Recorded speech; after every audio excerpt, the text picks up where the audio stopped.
ہماری دعائیں کیوں رکی ہوئی ہیں؟ آج ہمارا دل بے چین ہے، ہماری زبان پر سوال ہے، اور ہماری روح میں اضطراب ہے۔ کیوں ہماری دعائیں آسمان تک نہیں پہنچتیں؟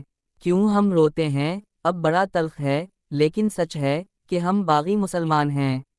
ہم زبان سے تو کہتے ہیں اللہ اکبر، لیکن عمل سے دنیا کو بڑا مانتے ہیں۔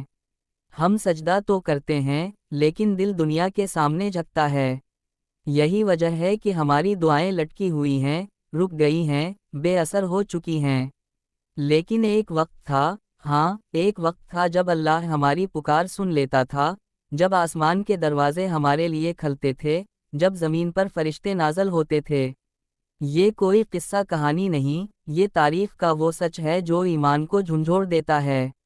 حضرت عمرو بن العاص رضی اللہ عنہ شام کی طرف پہلا لشکر لے کر نکلے، صرف 8,000 کا قافلہ تھا۔ ادھر روم کی سرزمین پر خبر پہنچی اور رومن بادشاہ نے 1,00,000 کا لشکر روانہ کر دیا، جس کا سردار جرجیس تھا، جو خود بادشاہ کا بھائی تھا۔ سوچو، 8,000 1,00,000 کے سامنے! لیکن یہ عام لوگ نہیں تھے، یہ وہ لوگ تھے جن کے دلوں میں صرف لا الہ الا اللہ تھا۔ ان کے جسم تھک سکتے تھے، لیکن ان کے دل اللہ کے ذکر سے کبھی نہیں تھکتے تھے۔ حضرت واصلہ رضی اللہ عنہ فرماتے ہیں، ہمیں یقین ہو گیا تھا کہ آج ہماری قبریں اسی میدان میں بنیں گی۔ عربوں کی عادت تھی کہ جنگ میں شعر پڑھتے تھے، جوانوں کو ابھارتے تھے، لیکن اس دن ہماری زبانوں پر کوئی شعر نہ تھا، بس ایک ہی جملہ تھا، یا رب محمد انصر امت محمد۔ اے محمد کے رب، محمد کی امت کی مدد فرما۔ تلوار ہاتھ میں تھی اور زبان اللہ کو پکار رہی تھی۔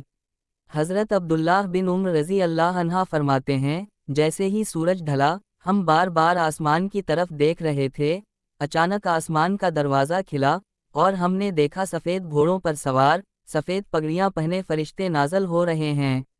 ایک سوار سب سے آگے تھا، جس کے ہاتھ میں لمبا نیزہ تھا، وہ بلند آواز میں کہہ رہا تھا، افشرو یا امت محمد، تمہیں بشارت ہو، اللہ تمہاری مدد کو آ چکا ہے۔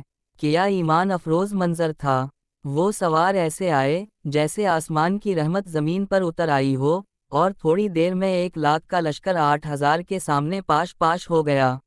آج ہماری دعائیں کیوں رکی ہوئی ہیں؟ کیونکہ ہم نے محمد عربی صلی اللہ علیہ وسلم کی سنت کو چھوڑ دیا ہے۔ ہم نے قرآن کو صرف مردوں پر پڑھنے کی کتاب سمجھا، عمل کی کتاب نہ سمجھا۔ ہم نے دنیا کو مقصد اور دین کو رسم بنا دیا۔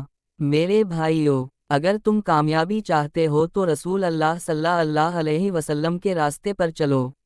تم کسان ہو، تاجر ہو، ڈاکٹر ہو، استاد ہو، یا ایک عام انسان، تمہاری کامیابی اسی ایک دروازے سے آئے گی، محمد رسول اللہ صلی اللہ علیہ وسلم کی کامل پیروی سے۔ یزید نے کربلا میں ظلم کیا، تاریخ کی وہ گھڑی جسے سن کر دل کانپ جاتا ہے۔ رسول کی نسل کے نوجوان شہزادے ایک ایک کر کے کٹے گئے۔ یزید کی حکومت 90 لاکھ مربع میل پر تھی، لیکن وہ 23 سال کی عمر میں مر گیا، نام ہے مگر لعنت کے ساتھ۔ اس کا بیٹا معاویہ بن یزید جب تخت پر بیٹھا تو صرف 40 دن کی حکومت کی، پھر پورے خاندان کو جمع کیا اور کہا، میرا باپ ظالم تھا، جس تخت کے نیچے اہل بیت کا خون ہے، میں اس پہ لعنت بھیجتا ہوں۔ یہ حکومت تمہیں مبارک ہو، میں اس سے بری ہوں۔ 3 براعظم پر حکومت ہو اور جوان بیٹا اپنے باپ کے ظلم کو مان کر تخت چھوڑ دے، یہ ہوتا ہے اصل کردار۔ آج میں اس بیٹے کا نام عزت سے لیتا ہوں اور یزید کا نام لعنت سے۔ تو اے میرے بھائیو، زندگی فانی ہے، موت یقینی ہے، قبر کی تاریکی ہمارا انتظار کر رہی ہے۔ کامیابی، عزت، سکون، سب اسی میں ہے کہ ہم پھر محمد رسول اللہ صلی اللہ علیہ وسلم کی امت بن جائیں۔ واپس پلٹ آؤ اس نبی کی طرف جس نے ہمارے لیے طائف کی گلیاں برداشت کیں، احد کے زخم کھائے، اور ہر رات ہمیں یاد کر کے رویا۔ ورنہ وہ دن دور نہیں جب ہم صرف قصے سنایا کریں گے اور دشمن پھر سے ہمیں چاروں طرف سے گھیر لے گا۔